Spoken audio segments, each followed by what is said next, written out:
today in the exhibition, and they will be happy to talk to you further, everything about Baché. Thank you.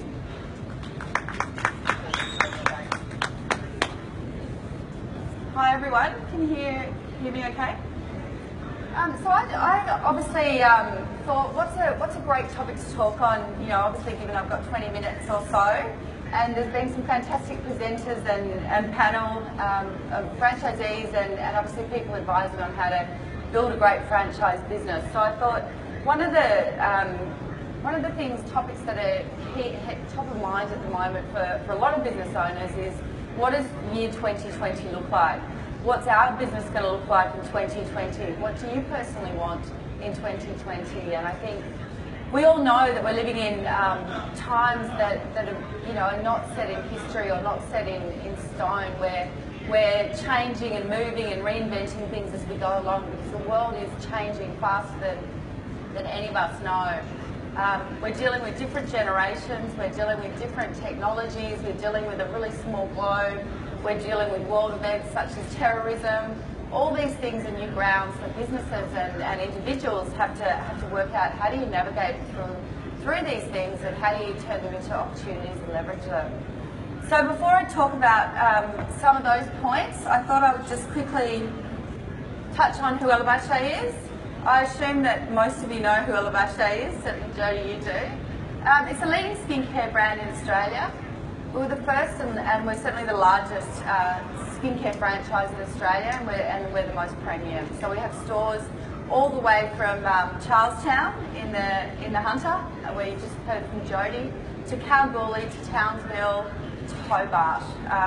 We're certainly committed to growing the number of franchise stores in a really sustainable way. We're not about opening up stores for the sake of it. We're a family business, and it's all about growing stores that are sustainable and going to have a long-term partnership with us.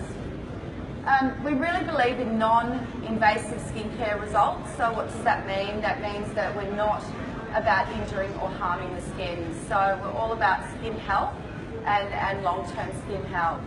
I guess our business has been built on 3 core pillars. It's been built on an aspirational brand. I know as the CEO of Baché, I never have to explain to people when I introduce myself who Baché is. The awareness is there. We have a great product. We've been innovating products for a long, long time, using the highest quality ingredients based on the needs of the skin. We know what works.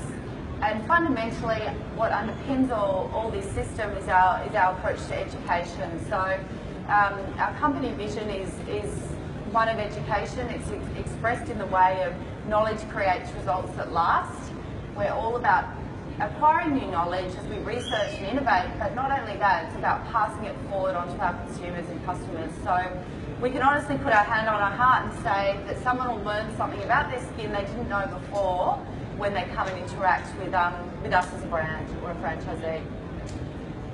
We do run a premium educational business, so we have an undergrad business, an RTO, registered training organisation, which is both bricks and mortars and online. So we do like to say our business model is cradle to grave or womb to tomb. It's that whole value equation where we try and feed our fabulous graduates into our franchise network where physically possible.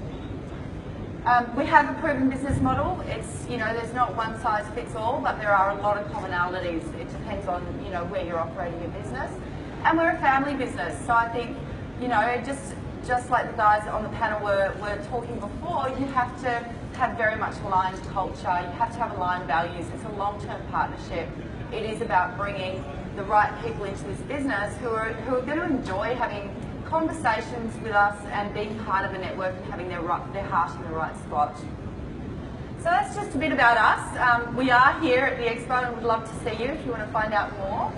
So I'll just fast forward to the next part of the presentation now and talk about business in general.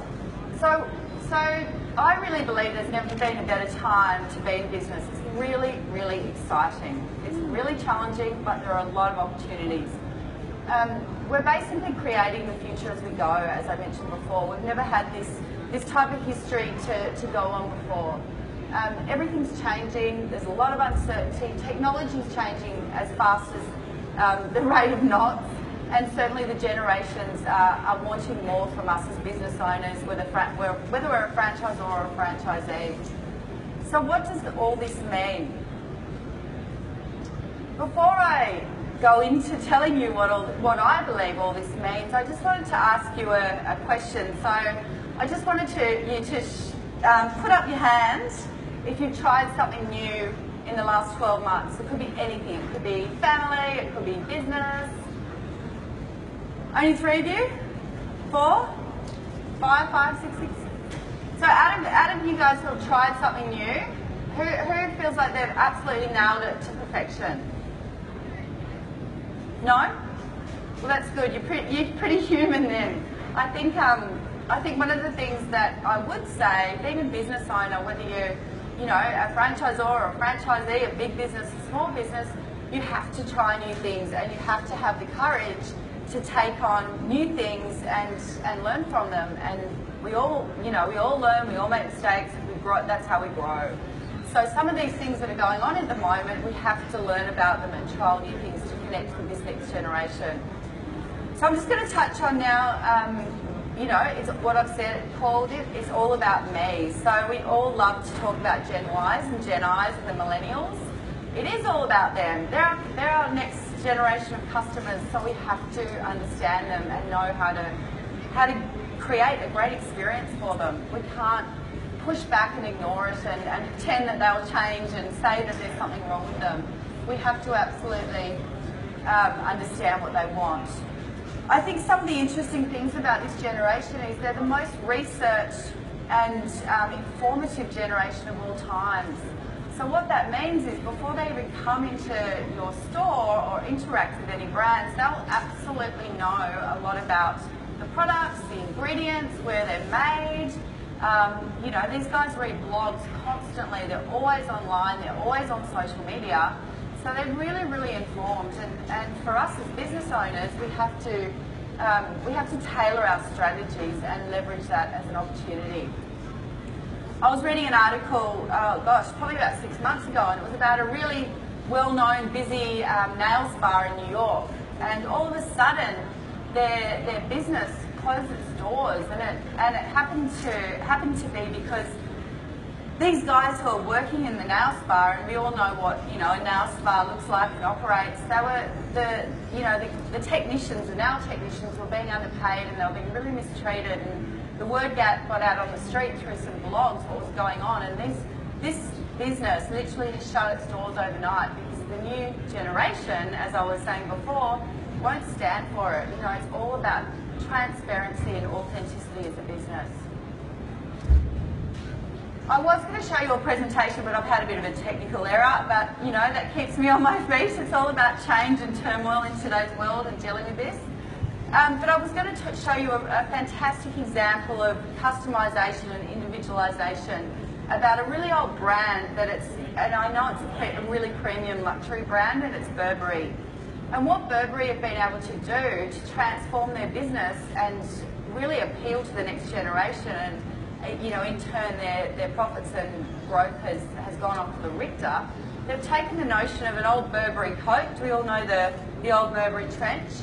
And what they've done, instead of selling Burberry trenches just in store, they've created blogs, and you just have to visualise this with me for a moment. They've created blogs that you can go on and you can customise your own Burberry jacket. So you can pick the fabric, you can pick your name at the back, you can pick what pattern that goes inside, and this is all done on your phone, and it will be delivered to you in minutes. So it's just one example how technology, the sense of individualisation, and how the next generation are using these things and businesses have to respond. And I know that's a big, well-known business, but you can probably take some of the key messages out of that. When we go into business, we can't do it alone. We're not in business to work alone. We have to have a team, and that team might be one person, it might be hundreds of people. But we have to understand, how do we attract and retain the millennials, as they say, the next generation.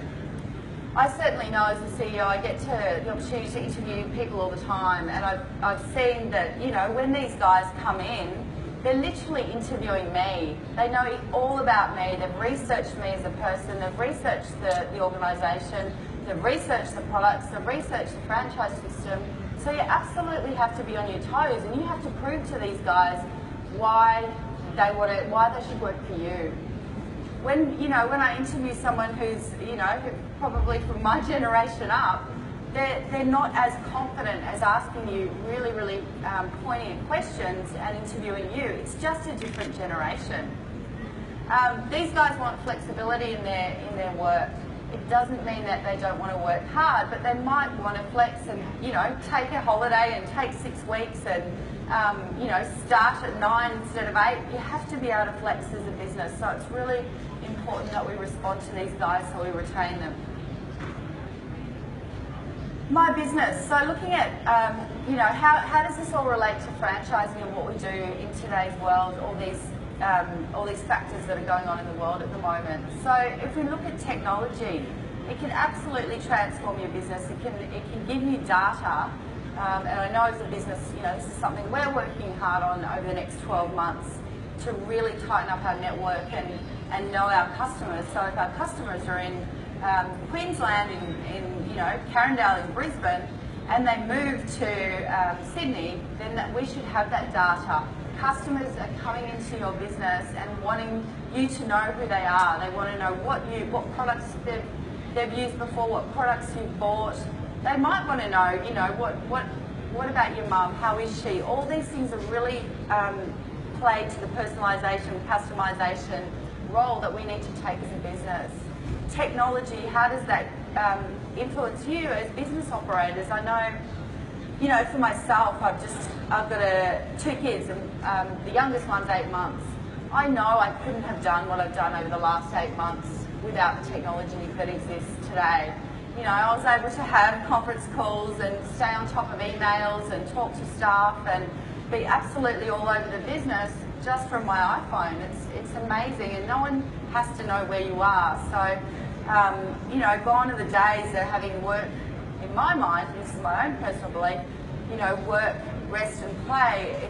It's a lifestyle. If you choose to be a business owner, it's a lifestyle, and it's a great lifestyle, but there's no stop and start anymore. It's very much intertwined because of technology. I don't know how many people, the first thing they do when they wake up in the morning is reach for that mobile phone. So it's really 24/7, and you can leverage that and create an opportunity for yourself if you choose to going forward in part of your business plans. So it's all about us. We're here at a franchise conference. I think one of the things that, one of the other trends that are going on at the moment, everyone wants to be part of a community. So, hands up who are part of a community online. Is anyone, on Facebook, on Instagram, part of a business community? I just met the guys from, Businesswomen in Heels. So they're creating communities all the time. How can we leverage the community as franchisees, as business owners? I know that for us, it's really important, and we've got a fabulous network of people, individuals who own Baché stores, work in Baché stores, or our head office, and we can't do it alone. It's about us building a community and making sure we create opportunities as a franchisor for those guys to, laugh together, cry together, share their ideas, share their learnings, etc., etc.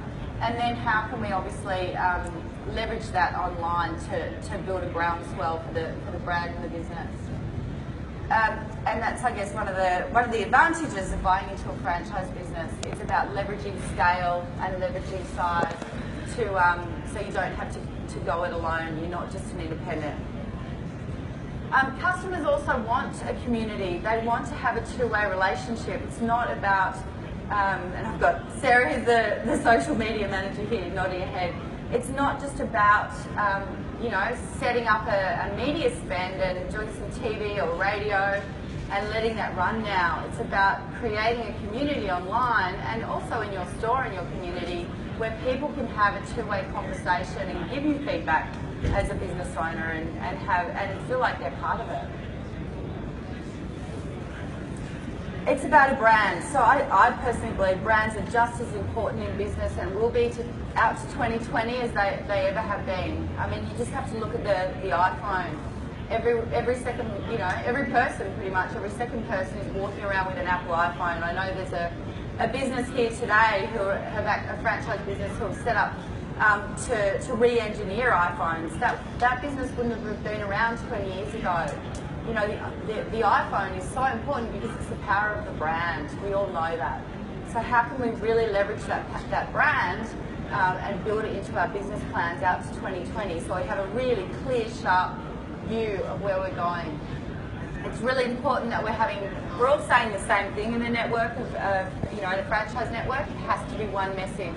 Consumers want one clear purpose. They want to be able to understand who you as a brand, what you're saying and what you stand for. What are your values? What do you mean? And what messages are coming out. They want to be able to connect to that. So it's really important we all align around that same message into out to 2020.